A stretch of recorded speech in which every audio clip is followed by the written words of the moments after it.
Well, I think certainly there are more families. You know, more and more women with small children are becoming homeless.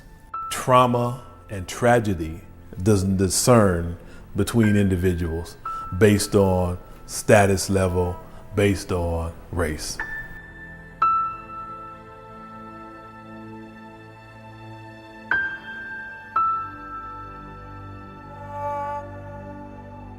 But they really are our brothers and sisters. They're our family members. We're all one together. And homelessness will end when we recognize that and then take steps together to welcome them as our brothers and sisters.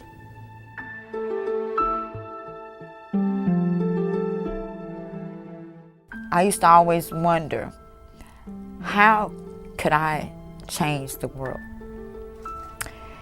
And the truth of the matter, I can't change the world, but I can be a small part in helping someone, and it starts with me.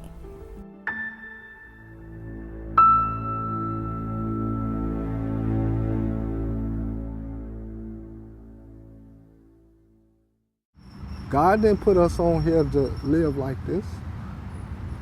And there's other ways that we can enjoy our life other than doing that. I wasn't enjoying my life. And you know, it's getting to a point to where I'm tired of doing this. Even though people are we think they're without a home, you know, many people, almost all of them, have some real sense of home. They're down at the gutter. They've lost it all, and their only hope is God, and we're reaching them right at that point, at that moment in their lives, and we're saying, God is here to help you. And our mission is to end homelessness, and sometimes you can do it through policies and through providing housing and jobs, etc. But also you do it by people changing themselves, and the retreats help people to change one by one.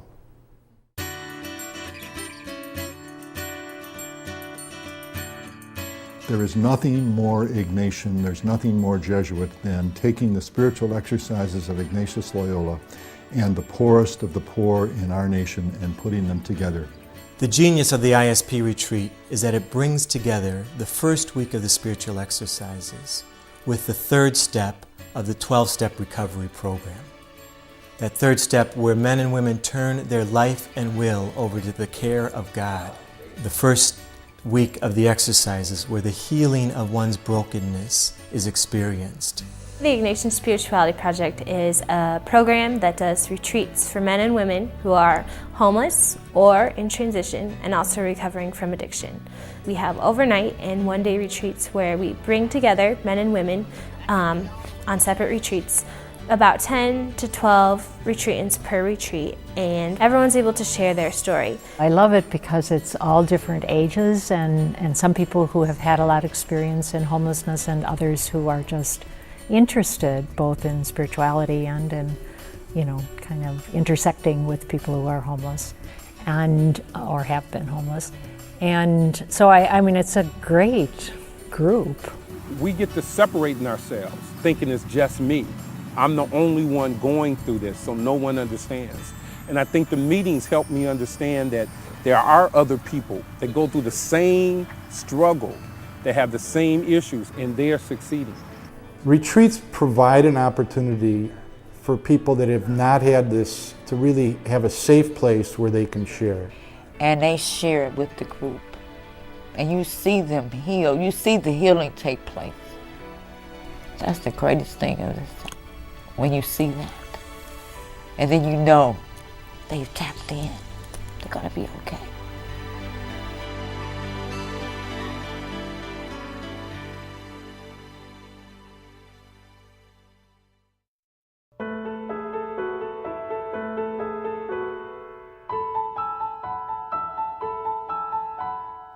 So we ask these people who've made retreats to come and give witness. They become a concrete sign of hope to say, you know, there was a time when I was homeless, I didn't have a job, I was caught by alcohol or by drugs or by whatever, anger or whatever it was, and look at my life now. We have a young man who has been hired as a consultant and is now currently living in Europe. Another gentleman started an online business magazine and has found incredible success with that endeavor. We have people in job training programs, and a gentleman out in San Francisco who for 30 years could not hold down a job nor permanent housing. Yet now, after a long wait, he is in a long-term housing program. They become the ambassadors, they become the spokespeople because something has changed in their lives. And it's happened through a lot of the leadership work, but it's happened because of the key component of the Ignatian Spirituality Project and what that enabled them to do and move forward with their lives. It's given me the inclination to try to set an example for others, like, hey, if I can do it, you can do it.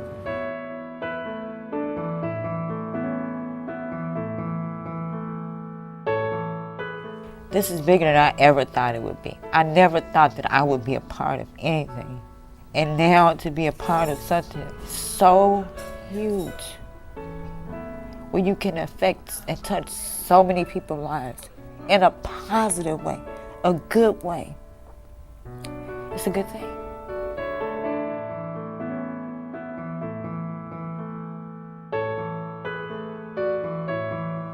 I saw as a direct result my life grow, blossom, because of the direct relationship that I had with God as a result of the exercises, as a result of my work with the Ignatian Spirituality Project. The message that I hope to bring to each man that attends the retreat is that all things are possible through God, that there is a community that wants to love and work with each individual, and that they belong, that they belong.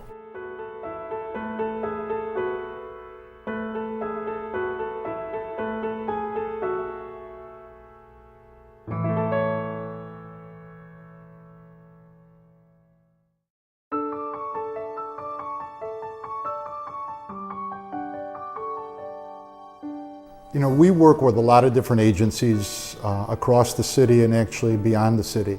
We work with the Chicago Christian Industrial League, we work with Matthew House, we work with REST, we work with women's shelters and men's shelters, we work with Lakefront, Mercy Homes. We're excited to continue to build this network, this coalition of folks that are interested in working with us.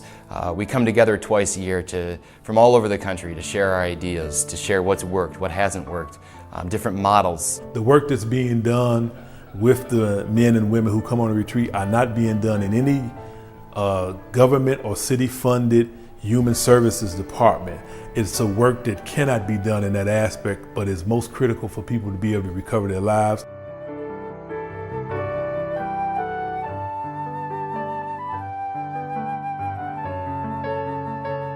We've taken it to Boston, we've taken it to Atlanta, we've taken it to Baltimore, we've taken it to San Francisco, and we're excited to continue to develop this upwelling of national network, this national coalition of folks that are interested in doing these retreats, and to help them to be able to provide transportation, to be able to help them provide the retreat house space, to be able to help them provide the food and logistics and training that needs to happen to make for a successful retreat in all these different cities. We rent retreat houses, and some retreat houses donate the retreat or they give us a break, but there are other costs to the retreat as well. And so we ask, and now as we're expanding, at this moment we're in 8 cities and expanding to a 9th and a 10th cities. We're across the country from Boston to San Francisco. We're from Chicago south to Atlanta. There's this sense of a great need here, and we would like you to share in our vision and help us, be collaborators with us, with your talents, your resources, your person.